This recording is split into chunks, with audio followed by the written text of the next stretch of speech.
de grâce.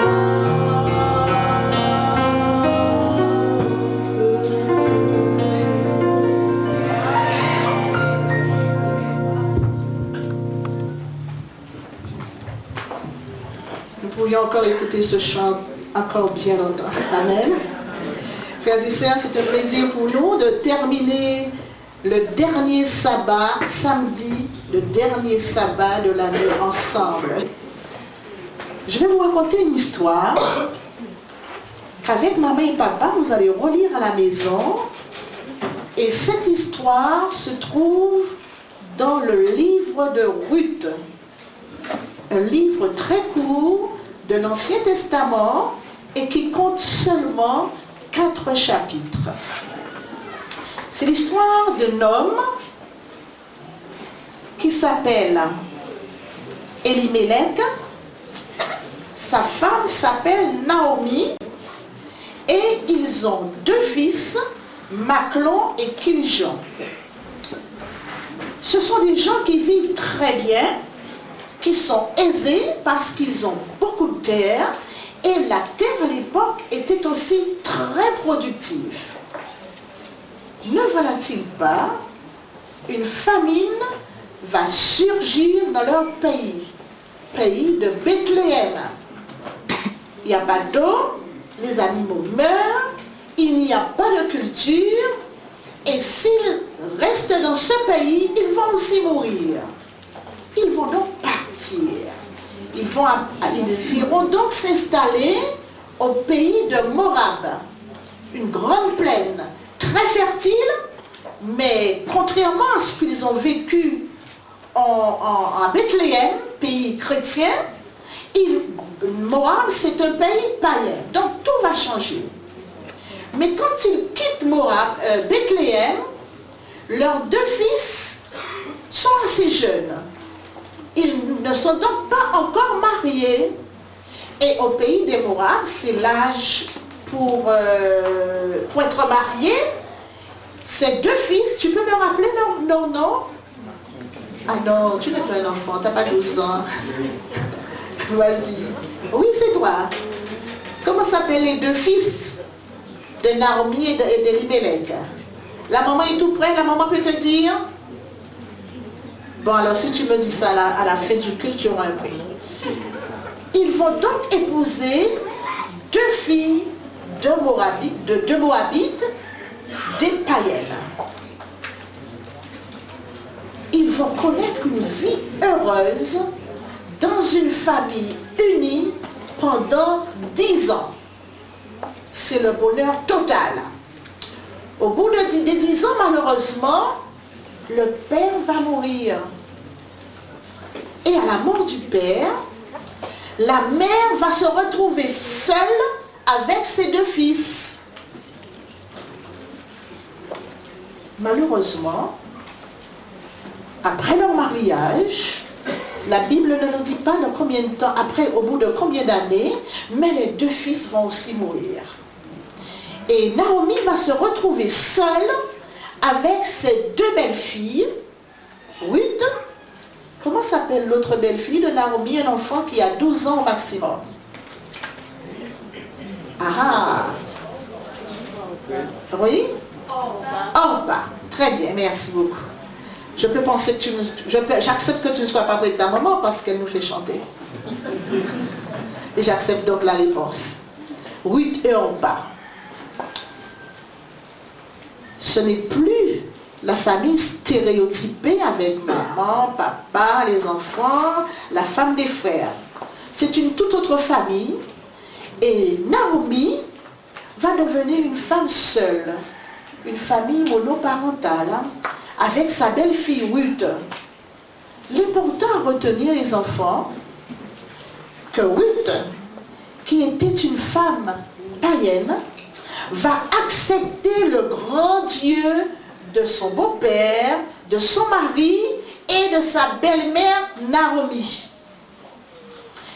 Et alors où les choses vont s'améliorer à Bethléem, que Naomi va décider de retourner dans son pays parce qu'il y a de l'herbe, il y a de la pluie, etc. Il pourra y vivre très bien. Ruth décide de partir avec sa belle-mère. Elle est vraiment une chrétienne.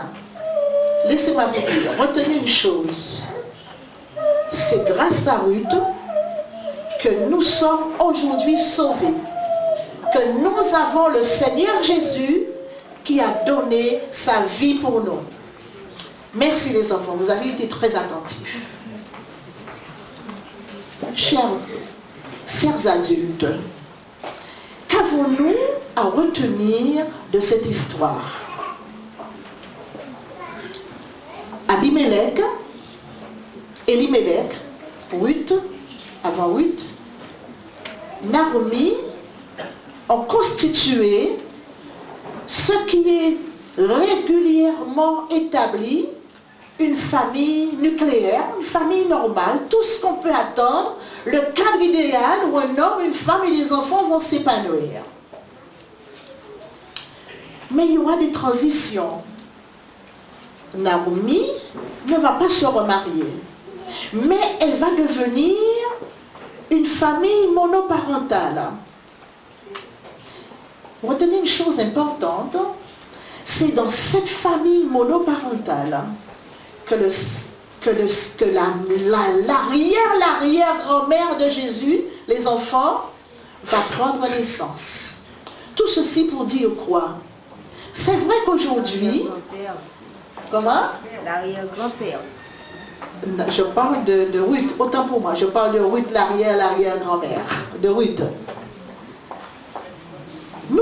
Si vous paginez un petit peu toute la littérature scientifique concernant les familles monoparentales, on a tendance à dire que l'enfant se développe très bien dans une famille où il y a maman et papa. C'est vrai.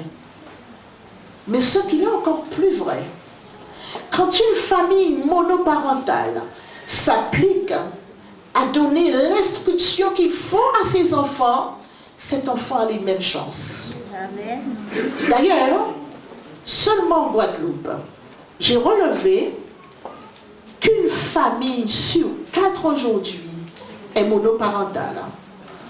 J'ai aussi relevé que 4 enfants sur 10 grandissent dans des familles monoparentales. Dans l'histoire, nous avons vu que le père Elimelech, les 2 fils, Maclon et Kiljon, moururent très précocement. Et à l'époque, la vie du couple était courte pour des raisons liées au niveau de vie. La sécheresse, la famine, le manque d'alimentation, etc. Aujourd'hui, il est vrai que la durée de vie du couple est de plus en plus courte. Pourquoi? Parce qu'aujourd'hui, il y a tellement de changements dans les relations dans le couple que les divorces sont de plus en plus fréquentes. Première chose. La deuxième chose, le foyer, dit un auteur, est devenu le siège de la violence et de toute espèce de méchanceté. Nous n'allons pas considérer cet aspect aujourd'hui. La fin de l'année, c'est vraiment une période de fête. Ou même en faisant le bilan du passé, on va ajouter tout ce qu'il y a de très beau pour commencer une nouvelle année qui soit belle et prospère. Et c'est aussi l'objectif du département de vie de famille aujourd'hui. Frères et sœurs, j'aimerais ce matin que nous puissions répondre à cette question. Comment maintenir en 2012 l'unité de ma famille?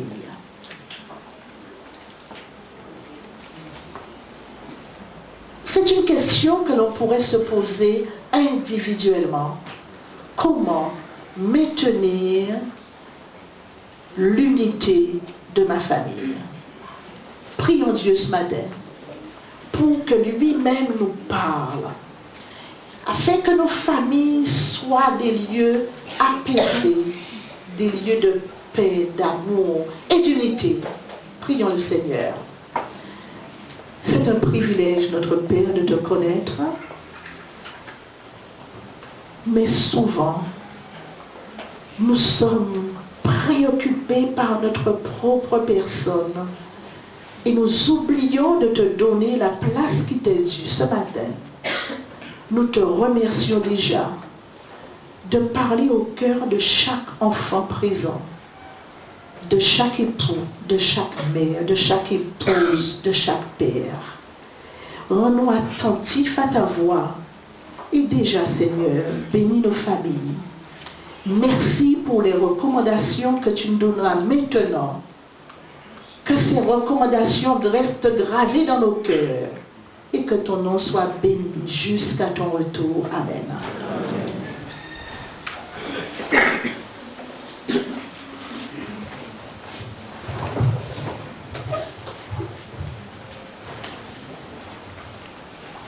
Comment maintenir notre famille unie? Dieu désire une famille unie dont les membres s'aiment et se respectent. Pourtant, on ne vit pas toujours comme Dieu le désire. Même dans la Bible, on constate qu'il y a eu des familles qui ont eu beaucoup de problèmes, de situations difficiles, de situations de crise. Et c'est pourquoi nous trouvons dans les psaumes, le roi David au psaume 69, le verset 9 nous dit « Je suis devenu un étranger pour mes frères, un inconnu pour ma famille ». Et dans 2 Samuel, chapitre 13, à partir du verset 18, nous constatons que David subit de plein fouet cette crise à cause de ses 2 fils, Absalom et Amnon, et de leur sœur Tamar. Que disons-nous? Tamar portait une tunique de luxe comme portaient habituellement les princesses avant d'être mariées. Elle répandit des cendres sur sa tête et déchira sa belle tunique. Elle mit sa main sur son visage et s'en alla en poussant des cris. Son frère Absalom lui demanda, on va très vite, « Est-ce qu'Amnon t'a fait violence, petite sœur? N'en parle pas, car c'est ton frère et n'y attache pas trop d'importance. » Dès lors, Tamar demeura chez son frère Absalom comme une femme abandonnée. Le roi David fut très irrité quand il apprit ce qui s'était passé. Quand Absalom, il n'adressa plus du tout la parole à Amnon, tant il le haïssait d'avoir violé sa sœur Tamar. Le frère d'Absalom, le frère d'Amnon et le frère de Tamar, Salomon, dans ses écrits, va donc proposer des sages conseils en prévision d'un changement souhaitable à cette situation, que nous trouvons dans Proverbes chapitre 14, le verset 26 et 27. Celui qui craint l'Éternel possède un appui ferme, et ses enfants ont un refuge auprès de lui. La crainte de l'Éternel est une source de vie pour détourner des pièges de la mort. David lui-même, le père d'Absalom, le père d'Amnon, le père de Tamar et ainsi bien le père de Salomon, va trouver en partie une solution à ces problèmes, je dis bien en partie. Solution que nous trouvons au psaume 34, au verset 12 et suivant. Psaume 34, verset 12 et suivant. Pardon. Venez mes fils, écoutez-moi. Suivez si vous pouvez ici. Venez mes fils, écoutez-moi. je veux vous apprendre à honorer le Seigneur. Si quelqu'un aime la vie et s'il désire vivre heureux, il doit se garder de médire, se garder de mentir, s'écarter du mal, pratiquer le bien et rechercher la paix avec persévérance. Le Seigneur garde les yeux sur les fidèles, prêt à entendre leur appel. Le Seigneur s'oppose à ceux qui font le mal, afin d'éliminer leur nom du pays.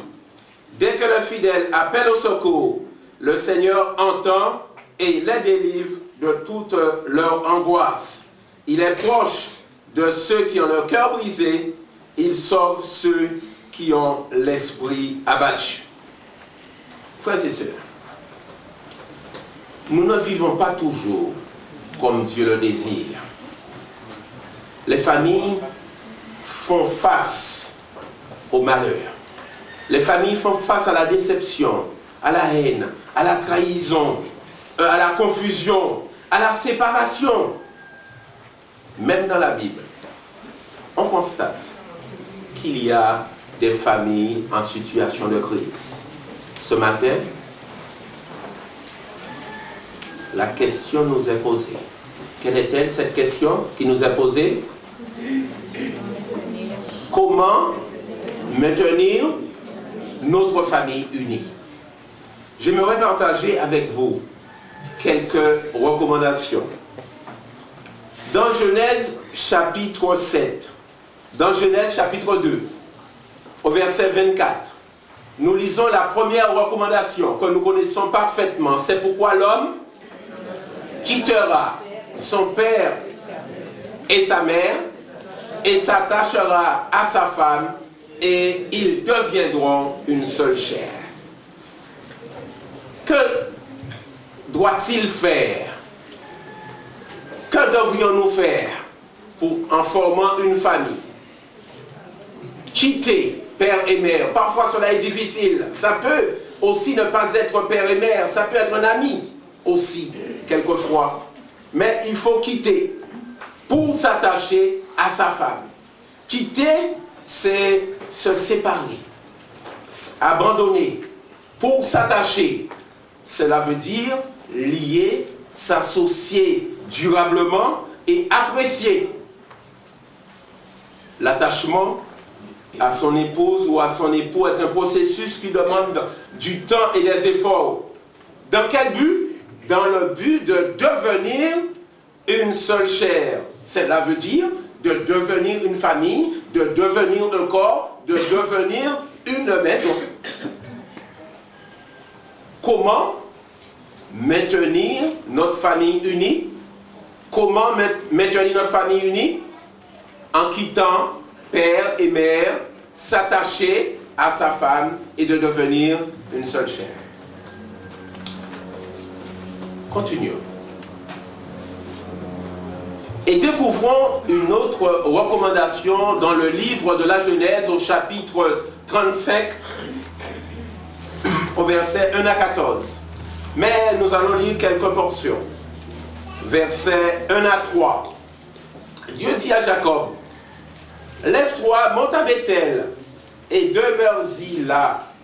Tu dresseras un autel au Dieu qui t'apparut lorsque tu fuyais Ésaü ton frère. Jacob dit à sa maison et à tous ceux qui étaient avec lui, ôtez les dieux étrangers qui sont au milieu de vous, purifiez-vous et changez de vêtements. Nous nous lèverons et nous monterons à Bethel. Là, je dresserai un autel au Dieu qui m'a exaucé dans le jour de ma détresse et qui a été avec moi pendant le voyage que j'ai fait. Jacob arriva, lui et tous ceux qui étaient avec lui à Luz, qui est à Bethel, dans le pays de Canaan. Il bâtit là un autel et il appela ce lieu Bethel, car c'est là que Dieu s'était révélé à lui lorsqu'il fuyait son frère. Et verset 14, et Jacob dressa un monument dans le lieu où Dieu lui avait parlé, un monument de pierre sur lequel il fit une libation et versa de l'huile. Que fit Jacob? Dieu, en tout premier lieu, invite Jacob à la prière et à l'adoration. Jacob, lui, invite toute sa maisonnée à se préparer pour aller rencontrer Dieu, pour adorer Dieu, et tout le monde se prépare.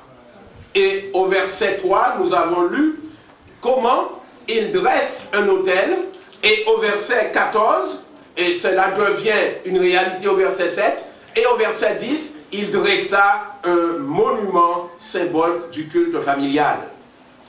Abraham aussi, nous le savons, nous connaissons parfaitement notre Bible, affie aussi autant. Et nous connaissons parfaitement les recommandations de Moïse que nous trouvons. Et assez souvent, ce texte est mentionné lors de moments de famille que nous trouvons dans Deutéronome, chapitre 6, au verset 1 à 12. Mais nous avons aussi sélectionné quelques versets. Versets 5 à 9 à peu près. Tu aimeras l'Éternel ton Dieu de tout ton cœur, de toute ton âme et de toute ta force. Et ces commandements que je te donne aujourd'hui seront dans ton cœur. Tu les inculqueras à tes enfants. Et tu en parleras quand tu seras dans ta maison, quand tu iras en voyage, quand tu te coucheras et quand tu te lèveras. Tu le lieras comme un signe sur tes mains et ils seront comme des frontaux entre tes mains. Tu les écriras sur les poteaux de ta maison et sur tes portes. Un deuxième point, pour maintenir notre famille unie, que devrions-nous faire? Que devrions-nous faire pour maintenir notre famille unie? D'après ce que nous avons déjà dit.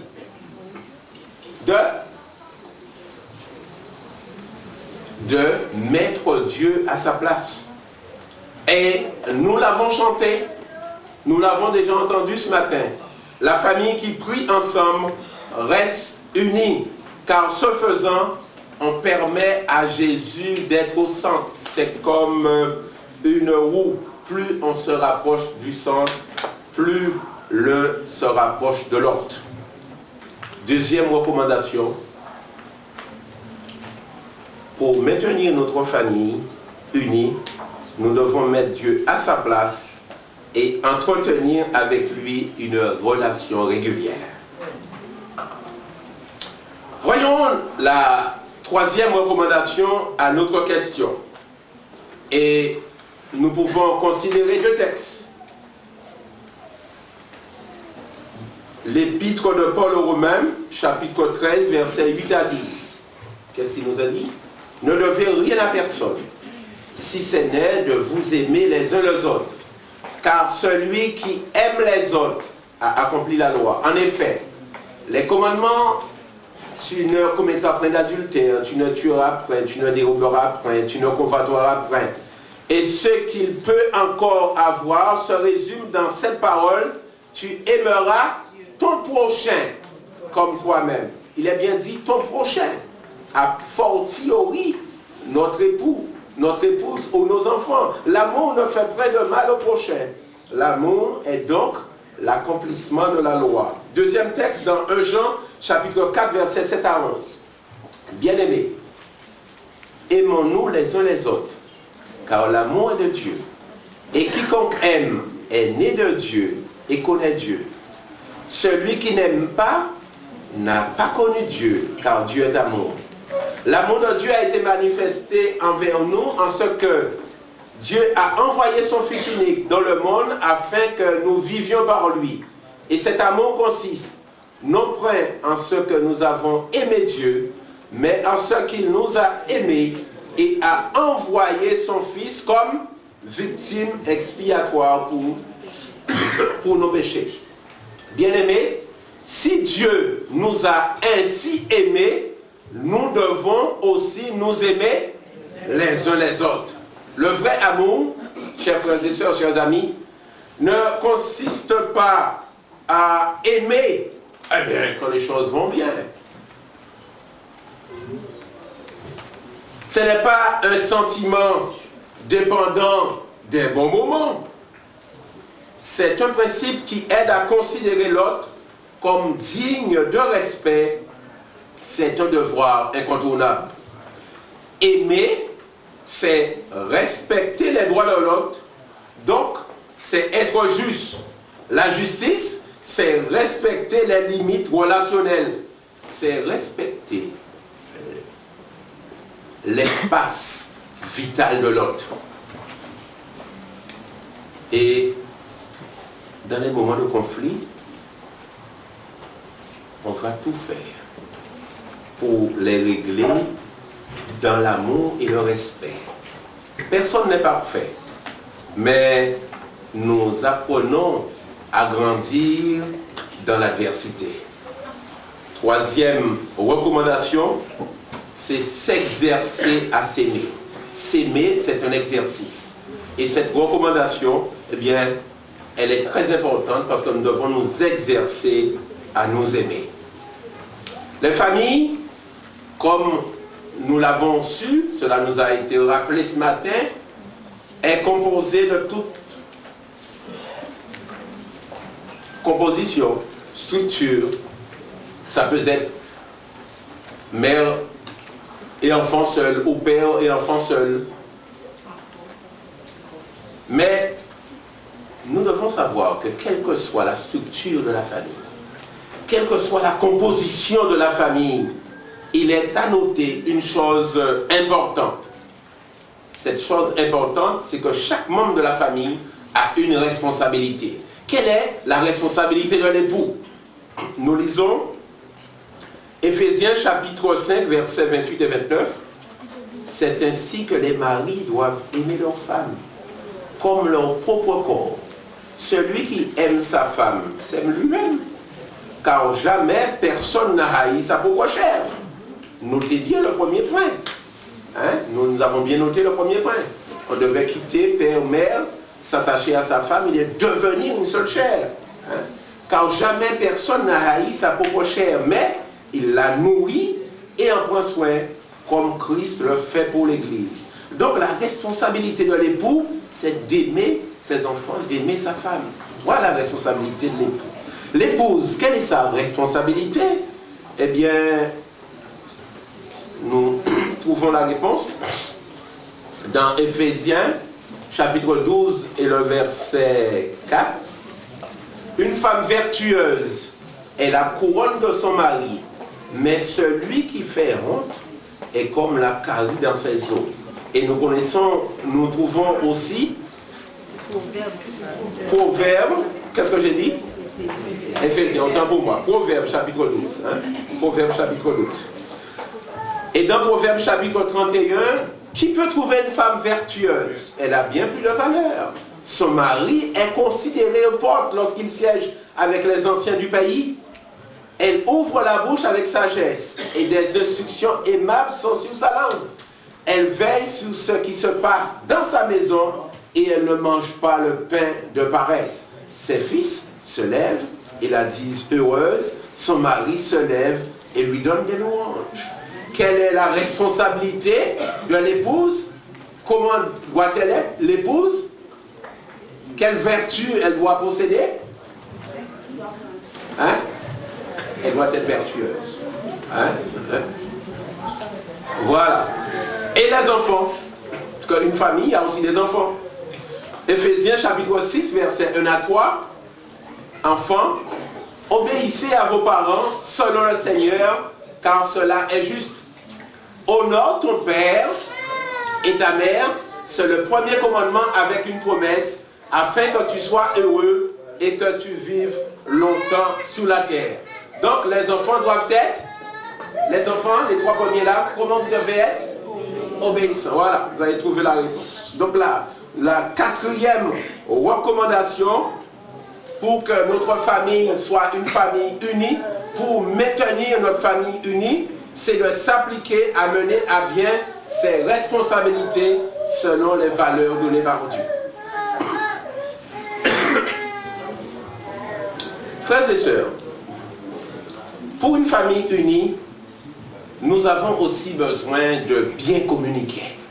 Car souvent, ce n'est pas toujours ce que l'on dit qui peut causer un problème, mais la manière dont on le dit. C'est pourquoi le sage Salomon dit de son côté dans Proverbe chapitre 17, le verset 14, commencer une querelle, c'est ouvrir une digue avant que la dispute s'anime, retire-toi. Proverbe chapitre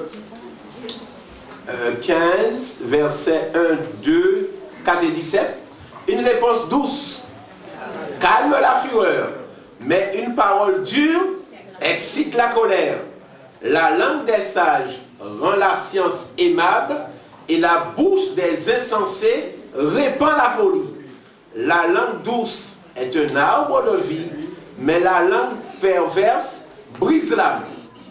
Mieux vaut de l'herbe pour nourriture, là où règne l'amour, que bœuf engraissé où la haine existe. Et Paul se joint au sage Salomon pour donner ce principe de communication qui réussit toujours et diminue les tensions inutiles que nous trouvons dans Colossiens chapitre 4 et le verset 6. Que votre parole soit toujours accompagnée de grâce, assaisonnée de sel, afin que vous sachiez comment il faut répondre à chacun. Les époux, y compris les épouses, quand je dis les époules, devraient dominer les inclinations naturelles, les inclinations négatives. Et là, de cesser de répandre dans la maison cet esprit négatif, mais au contraire, doit pratiquer l'art de bien communiquer. Ainsi bien les enfants, l'art de bien communiquer. C'est la 5e recommandation, l'art de bien communiquer. Ce matin, nous avons déjà parlé de Ésaü et Jacob. Nous découvrons cette 6e recommandation dans le livre de la Genèse, au chapitre 27. Nous irons plus vite. Nous connaissons l'histoire de Isaac et Rebecca et de ses enfants jumeaux, Ésaü et Jacob. Eh bien, quelle est cette recommandation que nous pouvons trouver de cette histoire de la famille? Eh bien, le père, Isaac, qui voulait bénir Ésaü. Parce que Ésaü lui apportait des gibiers. C'est ce que nous pouvons trouver dans Genèse chapitre 25. Et il savait bien que c'était Jacob qui était mis de côté. Et que va-t-il faire? Je dirais clandestinement. Que va-t-il faire? Pourquoi je le dis clandestinement?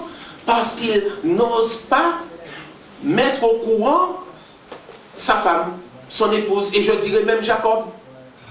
Il va bénir de dire à Ésaü, c'est projeté, vous suivez, même pour gagner du temps.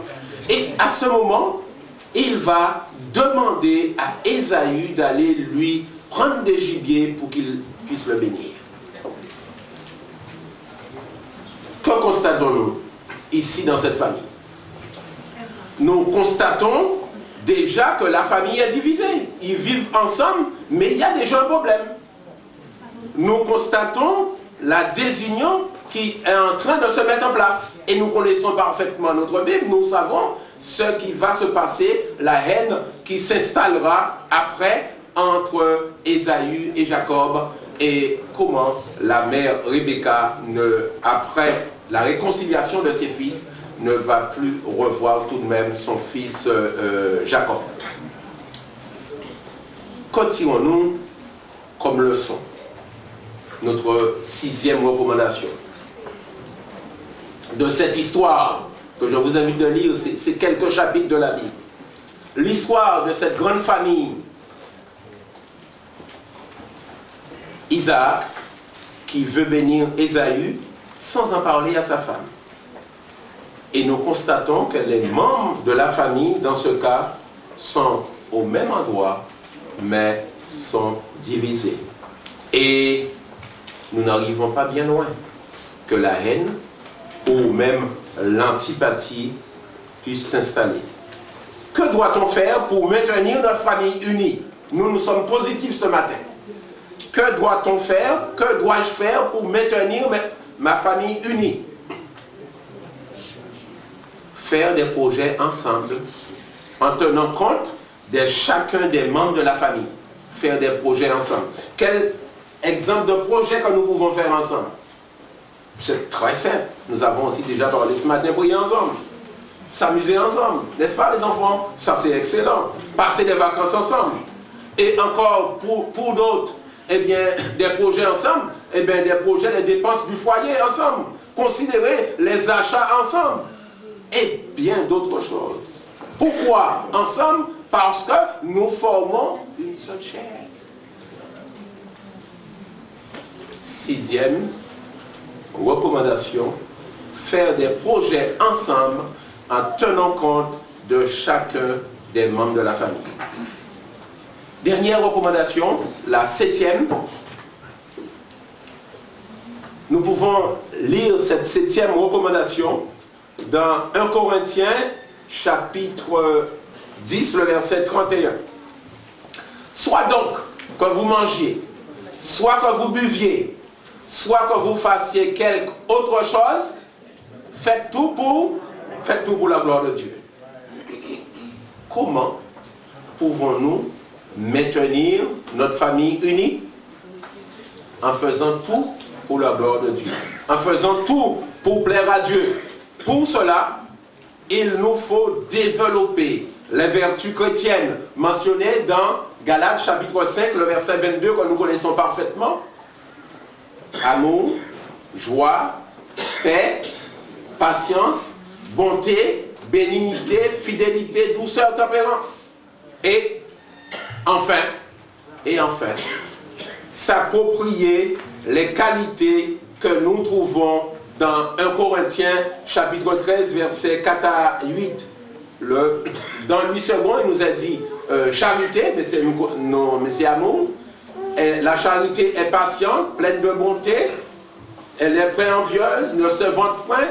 Donc voilà les qualités que nous devons donc posséder pour plaire à Dieu.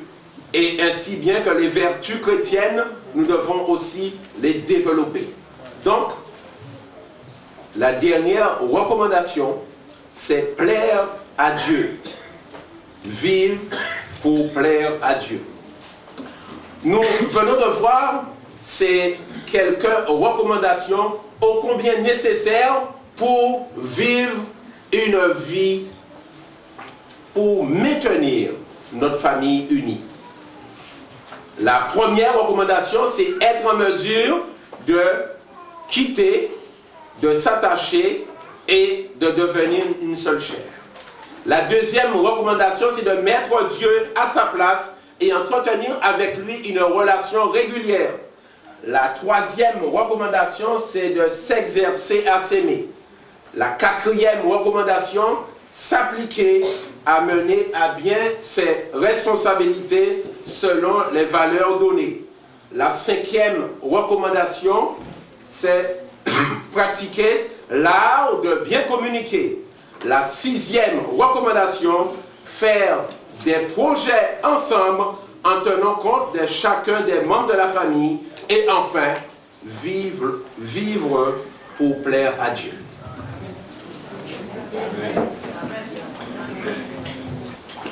En fait, pourquoi une famille unie? Frères et sœurs, nous parlons de l'unité de la famille parce que nous sommes tous candidats pour le ciel. Et ce n'est pas au ciel que nous allons découvrir cette unité. Concourir aujourd'hui à l'unité de notre famille, c'est nous préparer pour le ciel. Amen. Nous ne pouvons concevoir une église unie si la famille n'est pas unie. Le bonheur de l'église, le bien-être à l'église passe par le bien-être de la famille et le bonheur de la famille. D'ailleurs, j'aimerais juste vous lire cette phrase d'Ellen White dans le livre Foyer chrétien. Le bien-être de l'église dépend des influences familiales. Une famille unie, des familles unies constituent une église unie. Amen. Et cette grande famille unie est vitale pour notre santé physique et aussi spirituelle. Ce matin, j'aimerais vraiment que cette recommandation reste gravée dans notre cœur et que nous puissions vraiment donner notre vie à Jésus, faire de lui le centre de notre vie, de telle sorte que nous soyons vraiment chaque jour à l'écoute de la parole de Dieu, à l'écoute de la voix de Dieu, qui lui-même, avec son Fils Jésus et les anges, nous prépare pour son retour. J'aimerais vous lancer cette invitation. Voulez-vous vraiment que votre famille soit unie? J'aimerais voir les mains. Voulez-vous vraiment que votre famille soit unie? Dieu voit les cœurs. Nous ne pourrions seuls cultiver cette unité. Mais dans le nom de Jésus, notre famille est déjà unie. Dieu nous demande tout simplement d'être à l'écoute de sa voix, de le laisser entièrement diriger nos paroles, nos pensées, nos actions, pour que nous reflétions vraiment son caractère et que nous l'invitions jour après jour à diriger notre foyer. Laissons-lui le soin de le faire. Prions donc ensemble, frères et sœurs, comme pour nous remettre entre les mains de Jésus, avec nos enfants, la famille entière, de telle sorte que notre église à Juston soit forte, soit une église prospère, une église unie et qui milite jusqu'au retour de Jésus. Je vous invite à vous mettre debout et nous aurons donc cette prière de bénédiction et de consécration pour nos familles.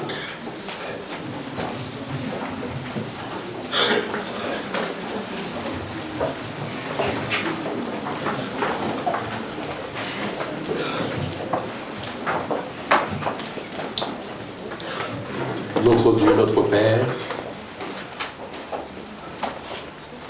nous sommes heureux en ce matin d'être en ces lieux.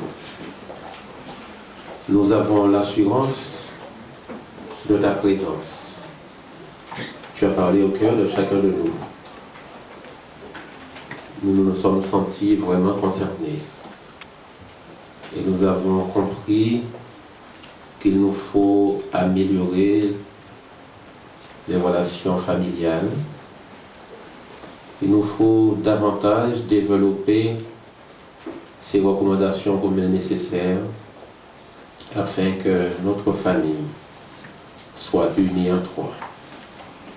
Nous avons l'assurance que tu es prêt à nous guider, à nous diriger, afin d'arriver à cet idéal.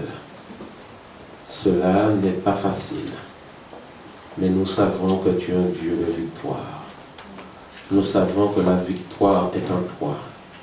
Et nous voulons jour après jour, Père, mettre en pratique ce que nous apprenons, ce que nous entendons, afin, avec ton aide, ton appui, ton secours, de pouvoir former des familles qui soient des familles modèles, des familles chrétiennes, des familles où les épouses ont la joie de vivre où les enfants sont heureux d'être et où les époux sont contents. Merci Père. Merci d'agir dans le cœur de chacun. Et qu'en ce dernier sabbat de l'année, en ce dernier jour de l'année, la décision que nous avons prise en ce matin, nous puissions la maintenir pour cette nouvelle année 2012 et que ton nom soit glorifié, ton nom soit exalté, que nous puissions être en toute occasion de véritables chrétiens. Bénis-nous abondamment. Bénis cette assemblée. Bénis les enfants. Bénis les jeunes. Bénis les parents, les pères et les mères. Et que nous tous, nous puissions continuer à faire cet exercice de nous aimer et de bien communiquer, ô combien nécessaire pour la famille. Merci de répondre à notre appel. Merci, Père, de faire au-delà de ce que nous te demandons, afin que ton évangile, par notre témoignage, puisse être prêché à ta gloire. Merci, nous t'avons prié dans le nom de ton Fils et pour ta gloire. Amen.